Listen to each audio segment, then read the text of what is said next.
Hello and welcome to Favourite Rugby on Forever Sports. And some very interesting news. RASSIE ERASMUS has officially cancelled the second Springbok alignment camp, which was scheduled to take place in May. It was supposed to be the first week of May, and it was supposed to be a 3-day session in person, but this has since been changed, and it will actually be a virtual session, which is obviously not ideal, but much more feasible given the circumstances of the camp itself.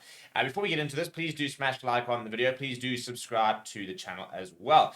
So we've already had one alignment camp for the year with all these South African based players all meeting up in Cape Town, and where the Springbok management had an opportunity to basically relay the plans for the coming 4 years, the next sort of World Cup cycle. And kind of giving them roadmaps as to, if you want to play for the Springboks, if you want to be involved in the national side, this is the kind of thing that they are looking for. This is what you need to do. This is how far you are away from potentially being part of the team, and what is expected of you. And that's what makes the Springbok environment so successful in the last sort of 5, 6, 7 years, is the fact that they've been told quite upfront, this is sort of where you stand. And these alignment camps have been very, very valuable, which is why it's a shame that the second one has been cancelled. Now, the reason for this is because they don't know what players are going to be available on the 22nd of June for the first game against Wales in Twickenham.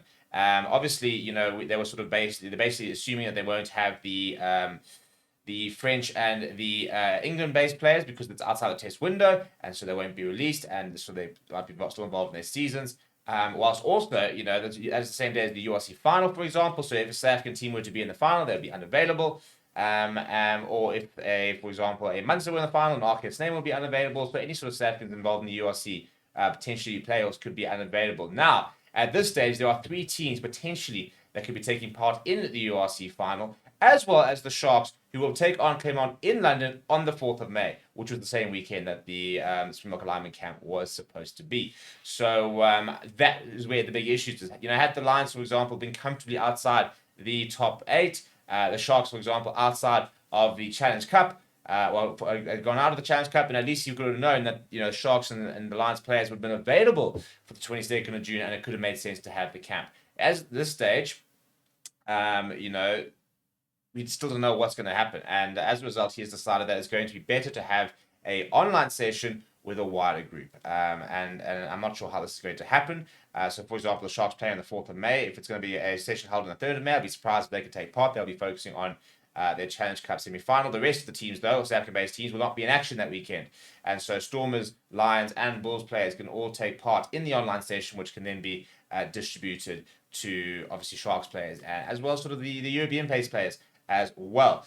So it's not ideal from a Springbok perspective, but it is a bit of a case of suffering from success, because it is being cancelled because the sides are still in competition, still in contention to try and win trophies. So it is a nice problem to have. So as I said, if the Sharks were out of the Challenge Cup, if the Lions weren't in that top 8 or weren't even in the fight for the top 8, then they would have been more available. But the fact is that we've got all 4 of our South African franchises still in it to potentially win a trophy. The Lions probably looking the most unlikely, given the fact that they're currently sitting 11th, but they're literally, level on points with the rest of that sort of top 8, or with a lot of that top 8.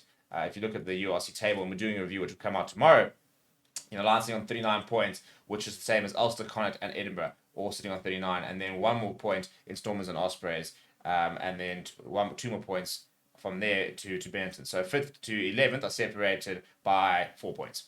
3 points, in fact. So it's ridiculously close. But let me know if you think, what are your thoughts of these alignment camps? And for example, I want to know if you think there are any other players who might have been involved in these alignment camps that might not have been involved in the first one. Let me know what you think down in the comments below. Please do smash a like on the video. Please do subscribe to the channel as well. Thank you very much for watching. My name is Steve. I'll chat to you soon.